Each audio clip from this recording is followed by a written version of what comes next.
And you're welcome back. You're listening to Smooth 98.1. Love music, love life. It's a smooth breakfast show. And of course, when it's 7:30, it's time for in-depth newspaper analysis show at Freshly Pressed 981. My name is Judith TB. We're streaming live on YouTube at the moment, so go catch the action inside of the studio at Smooth 981 on YouTube. Joining me live inside the studio today is Mr. C. Mr. C, good morning to you. Good morning, Judith. Good morning, Lagos. And let's get ready for December. Yes, indeed. Let's get ready for Christmas. I'm so excited. Christmas is by far my favorite holiday of all time. I can't even pretend. So let's just get started, shall we? So remember that you can join the conversation. Send us a WhatsApp message to 0809 444 0981. Again, 0809 444 0981. That's our WhatsApp number for you to join the conversation today. Let's kickstart things here today on the show and take the story from Premium Times. Reps move to make January-December budget cycle mandatory. The House of Representatives has passed for second reading a bill to provide the legal framework for the January-December budget cycle. The National Budget Bill was debated and passed for second reading on Thursday. The bill, sponsored by Tajuddin Abbas, APC Kaduna, seeks to define the budget cycle and create a timeline for each stage of the budget. Now, over the years, the January-December budget cycle has been an issue of discretion between the executive and the legislature. Mr. C. Thank you, Judith. And so, listeners, this bill has passed the second reading, and it's a bill designed to properly set a legal framework to consider the process for preparing the budget, passing it, and ensuring it's executed. And we must note that in 2018, a similar bill was proposed and passed, but the president refused to assent to it. And by that, I mean that he refused to sign it into law. Now, what has happened is, in the Eighth Assembly, when the legislature was controlled by a group not in tandem or in alignment with the executive, the budgets were always signed sometime in the first half of the year. But since the Ninth Assembly came into office in 2019, the budget have been passed in accordance with the January to December framework. Now, it's instructive to note that the budget, there's no defined period for the financial year, even in the Fiscal Responsibility Act. So this proposed bill seeks to streamline the process, and then it seeks to set timelines for the various stages of the budget preparation, the budget passing, the budget execution. Now, we do hope that this is passed because there must be some sort of certainty as to what the government is doing, because let's not forget that the investors, the foreign investors, the private investors, are looking to see what the government is proposing to do beyond the projections. The budget literally sets forth what the government plans to do in the coming year, sets forth the projected income, the projected expenditure, and also states the amount of loans that will be given or applied for. This helps in the credit process for the banks, especially when they're dealing with companies when they have to adjust their credit ratings and all of that. So we're hoping that the federal government, no, not the federal government, sorry, the National Assembly passes this bill, and at this time, the president signs it into law, because we need an organic law that streamlines this whole process, like I said earlier. And part of the provisions which delights my soul is the fact that there's a provision for a deficit ceiling. Now, in the Fiscal Responsibility Act, there's a 3% deficit to GDP threshold, and in the past 2 years, this has been breached on the grounds of national security. So it's very important that this bill is passed, and we're enjoining the lawmakers to rise above partisan interest and consider the collective national interest. All right. Let's move on to Vanguard newspaper. The Central Bank of Nigeria, CBN, Thursday launched the Tertiary Institutions Entrepreneurship Scheme (TIES) to provide access to finance bankable ideas by graduates and undergraduates in the quest to tackle youth unemployment in the country. The scheme, developed in partnership with Nigerian polytechnics and universities, is designed to harness the potentials of graduate entrepreneurs by creating a paradigm shift from the pursuit of white collar jobs to a culture of entrepreneurship for economic development and job creation. Speaking at the event in Abuja, the governor, Mr. Godwin Emefiele, vowing to tackle youth and unemployment and underemployment in the country. Is this a step? Is it a step in the right direction, given that the world is moving quickly to technology and and everything else? I think it's a step in the right direction, and I'll explain why.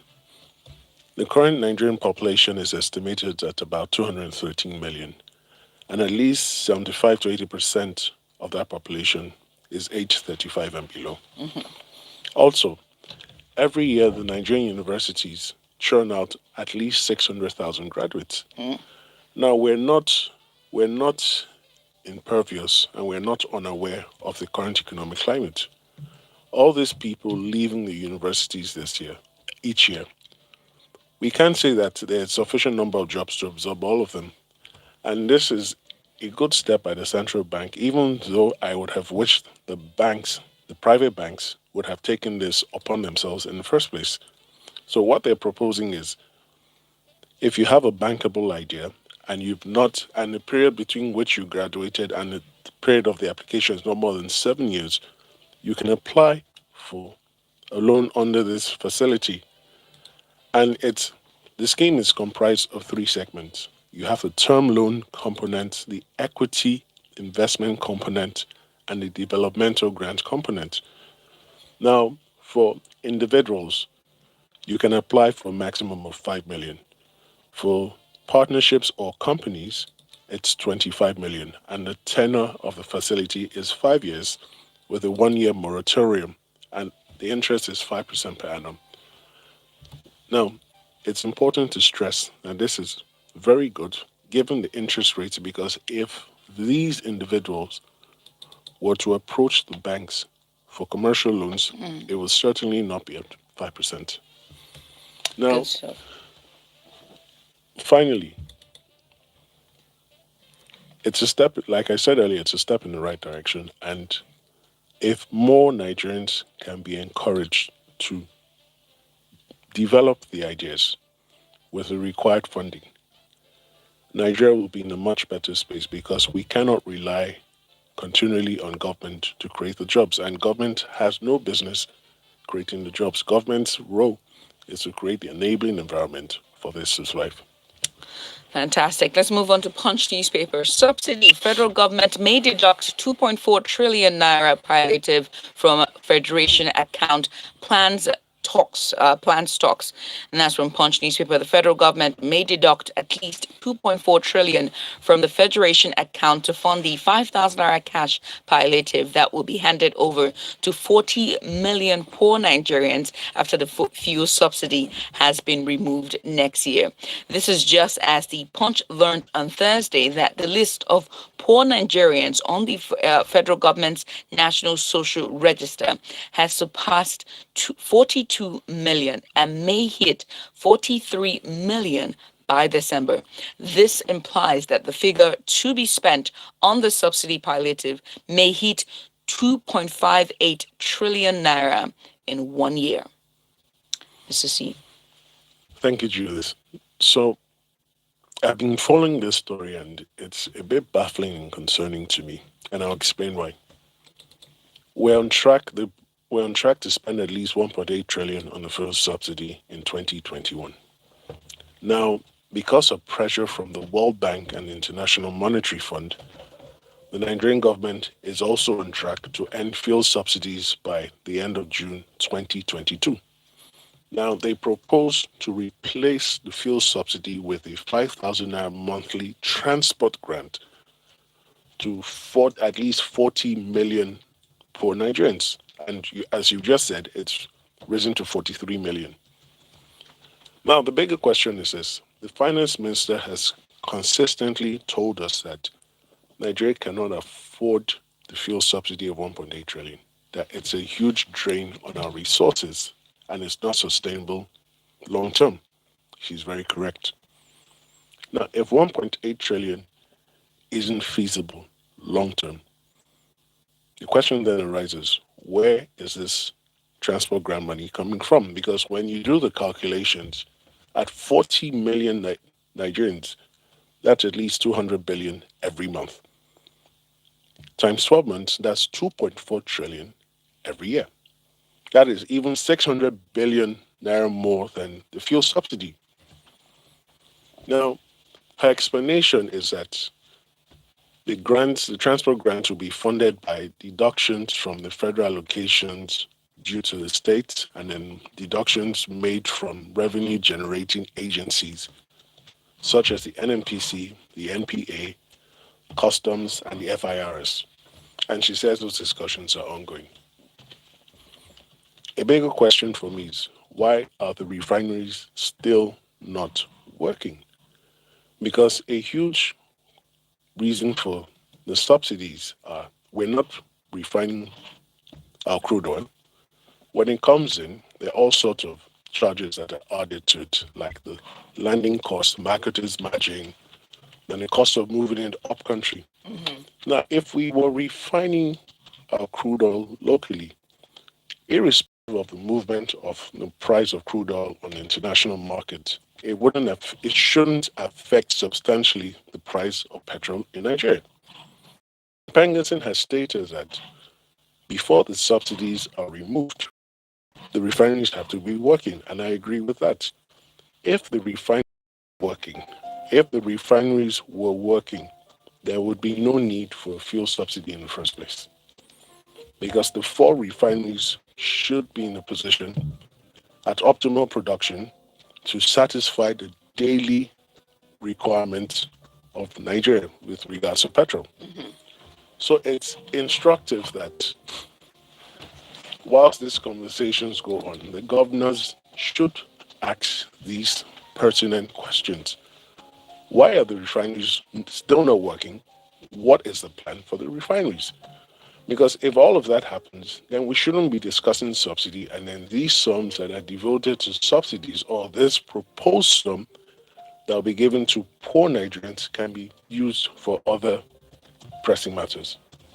Wonderful stuff. Let's move on now from subsidy there and go on to this next story. As always, you can join the conversation on our WhatsApp on 0809 Again, 0809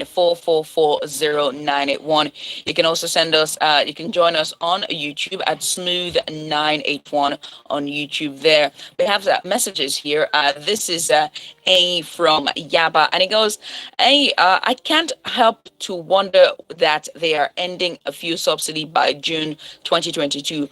When is the Dangote refinery scheduled to begin operation again? This country and the behavior, you can fool Nigerians all the time. Fabian from Ekpe goes, Good morning, Judith and everyone. This 5,000 naira monthly transport scheme appears to be a government Ponzi scheme in the making.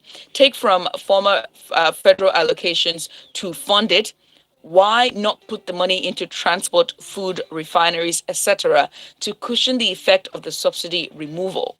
This is Yinka Bello, and it goes, if Bolu, and it goes, if the total estimate of our incoming 5,000 naira is more than or close to the subsidy or under recovery payments being already made, then why remove the subsidy now? Why not wait till Uncle Dangote refinery comes along? This is Michael Adetutu, and it goes, Mr. C, this supposedly 2.4 trillion will go a long way to repair at least one of our refineries. It's quite appalling, as I stated in my last message. Do this government have analytic minds at all? Showing here, which you don't have 1.8 trillion, but you have 2.4 trillion. Nigerian magic. And then he continues. Let's continue here and move on to Vanguard newspaper. The headline reads: Human trafficking reps probe issuance of operational license to tour operators, law, labor recruiters, etc. House of Representatives Thursday resolved to investigate the issuance of operational licenses to tour operators, labor recruiters, exchange agencies, employment agencies in a bid to end modern day slavery and human trafficking. The resolution was sequel to a consideration and adoption of a motion under urgent of public importance moved by Honorable Ayo Kunle Isiaka. Um, uh, Okay. Mrs. Thank you, Judith. Now, modern slavery is a global problem, and the International Labour Organization estimates that 40.3 million people, at the very least, are trapped in modern slavery around the world at any given time. Now, of this 40.3 million, 24.9 million people are estimated to be within situations of forced labor. Now, out of this 24.9 million people, 16 million are exploited within the private sector. Now, in the Nigerian media space, at least within the past 8 to 9 months, we've been regaled with stories of Nigerians who ostensibly traveled abroad for greener pastures, were promised legitimate proper jobs, and discovered that they were being sold into slavery.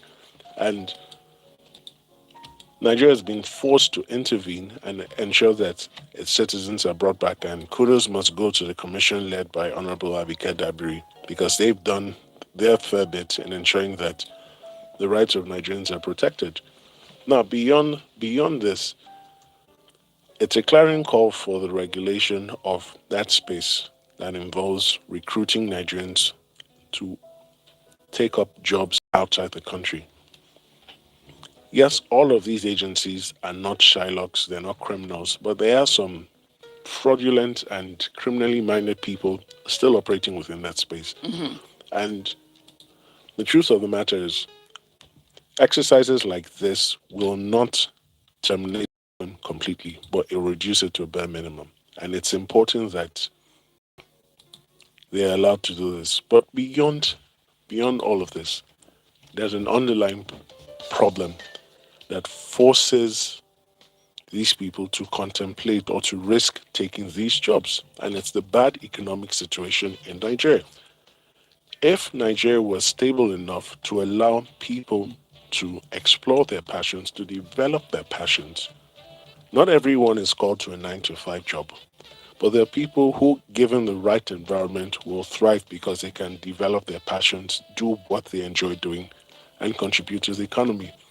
So, for as long as the economy remains in the shambles it is currently, and there's no concerted or discernible effort to bring it out of the doldrums, as long as insecurity remains a problem, as long as power remains a problem, as long as security remains a problem, you will continue to find Nigerians who are willing to do extreme things to get a better life, even if it means crossing the Sahara Desert, jumping onto overloaded boats, crossing the Mediterranean.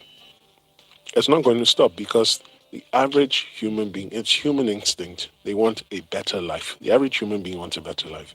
So until our leaders understand this and make Nigeria better, we will continue to hear, sadly, tales of people being exploited and being forced into modern slavery outside the country. Let's move on now, and we're moving on to. We have messages. You can send your messages. Keep them coming on to 0809 Premium Times: Nigerian lawmakers want major clamp down on meth production, and they say that addiction is worsening. A lawmaker says Mexican drug lords, drug barons, have set up meth and factories in Nigeria. The House of Representatives has told the National Drug Law Enforcement Agency, NDLEA, to embark on explosive and ferocious raids on meth production laboratories in Nigeria.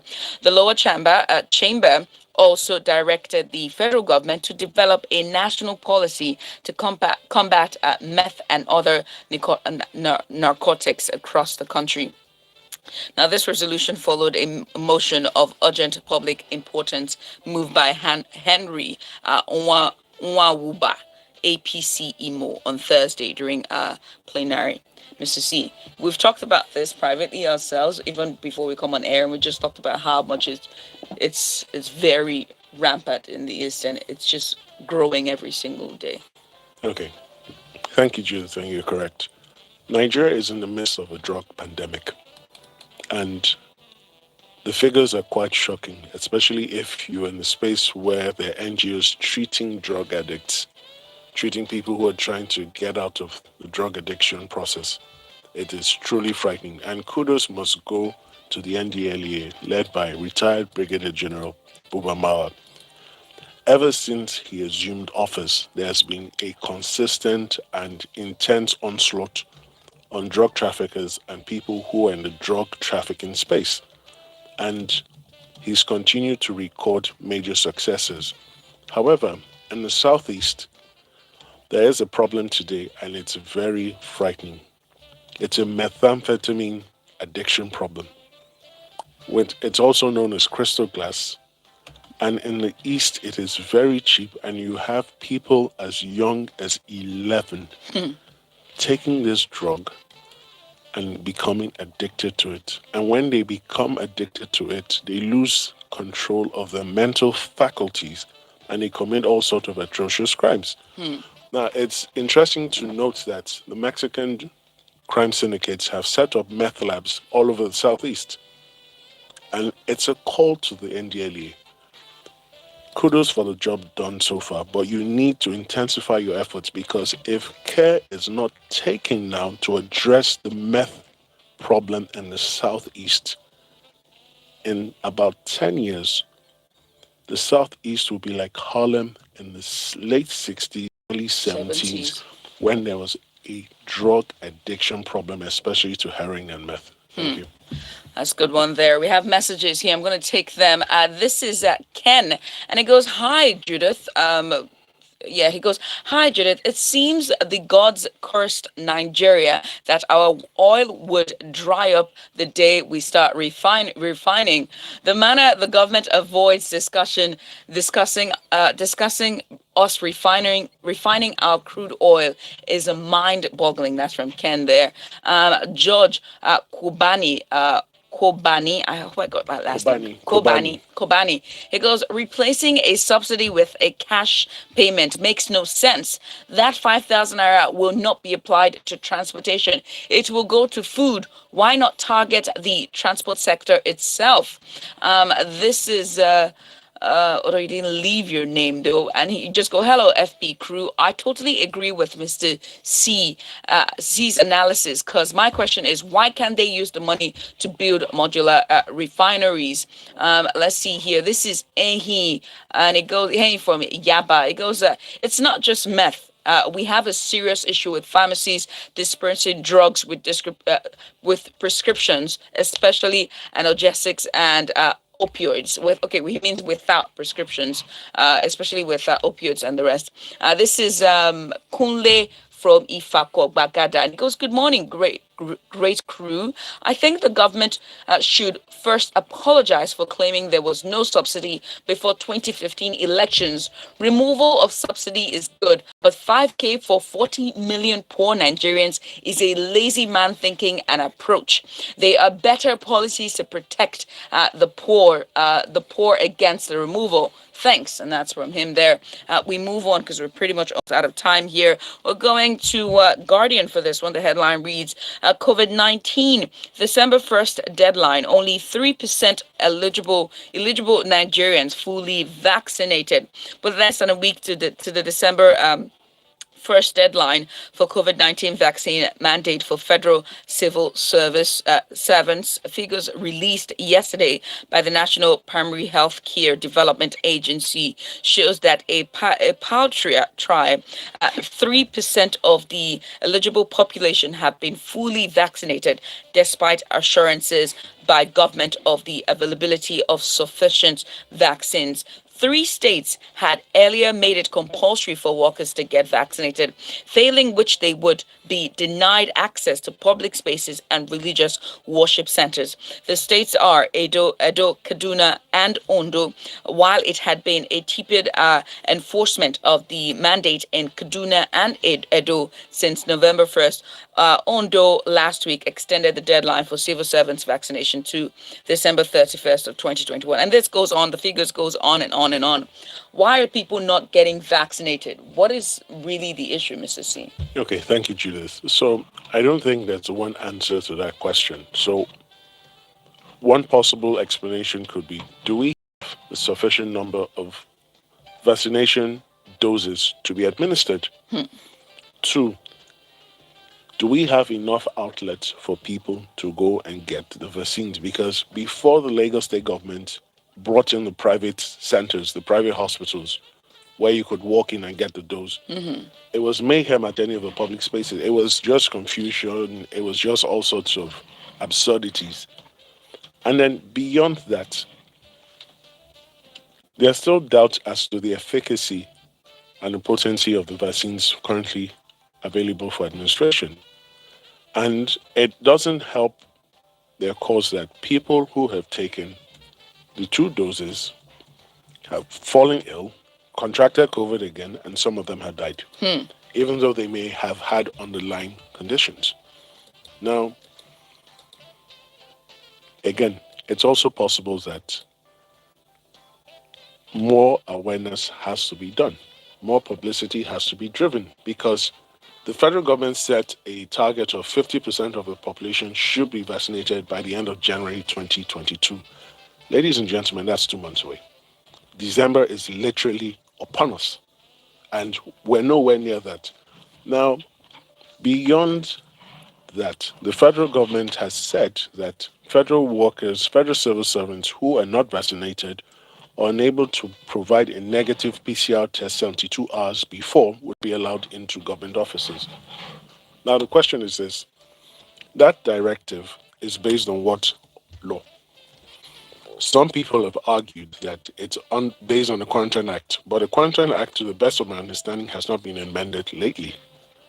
Now, a constitutional challenge could be made that in the absence of an enabling law, you cannot prevent any federal civil servant, any state civil servant from accessing government offices because it infringes on the constitutionally guaranteed right of freedom of movement.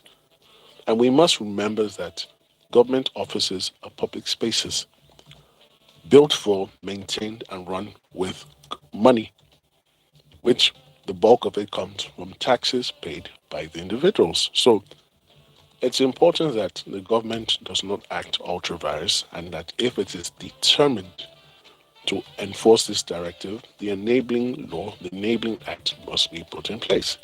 Now, if there's no enabling act and you are prevented from accessing a government office, it might be prudent to challenge it in court. Because the only way the law develops, the only way our rights are enforced and strengthened is when the law is challenged, when acts of government are challenged. Thank you. Thank you very much for that. Let's move on now because we're pretty much out of time. I think we just have about 3 or 2 minutes. So I'm going to take this very last story here. Federal government threatens oil firms with sanction over spillage. It's from Guardian newspaper. Federal government yesterday announced its resolve to apply stiffer sanctions against oil companies linked to spillage in the country. It also expressed concern over the level of devastation in the Niger Delta region, describing it as massive. Mr. C. So very quickly, thank you, Judith. I'm a bit concerned when I read stories like we're now announcing our resolve to apply stiffer sanctions. The existing laws, for crying out loud, why are you unable to enforce them? And beyond that, what are the regulatory agencies doing? Because if they were carrying on the spot checks when they should do and ensuring that the various provisions of the regulatory acts are complied with, then the incidences of all pollution, all spillages from all production wells will be greatly reduced. Now, this is coming out because OML 29 had a recent incident And of course, anytime there's an incident, our public officials wake up and pretend to be doing the needful. But beyond that, there must be a consistent and deliberate approach to regulatory oversight. It can no longer be the way it has been, and we need to get more serious. We need to get more serious indeed. We're pretty much out of time here. I'm going to take the messages. This is Mary from Oregon. And she goes, good morning, Judith and Mr. C. I think the federal government is being smart by half. It seems that the transport palliative is just a mere redistribution of responsibility from the federal government to all the arms of government. Why should it be taken from the federation account? I also wonder why the refurbishment of the refineries is not a discussion on the table. Yinka Bolu goes, according to PPPRA, Nigeria spent 8.9 trillion on subsidy in 10 years as at 2020. Do the maths of what we spent yearly. Now you want to spend 2.3 trillion on subsidy on federal subsidy move. Why will ICANN or Annan call our Minister of Finance to order, because she's not making any sense at all. And this doesn't look ordinary again.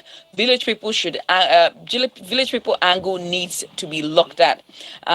This is Femi here. Femi goes, on the vaccines and the centers. I was vaccinated at the primary healthcare center in Ifako-Jaye. There was no crowd. On vaccines, ask the medics. Being vaccinated is protection. How our bodies react to it is completely different. I don't know what you mean there, but I like to think that you're talking about the protection of the vaccines. This last one here is from Kunli. Stories around vaccination isn't smooth. A fully vaccinated friend traveled to UAE last Monday. He was mandated to have a COVID-19 test before boarding in Lagos and was compelled to have another test at $120 before leaving Kenya. Why vaccinating? Why vaccinate when one still will have to go through all this? I think that's what you're trying to say there.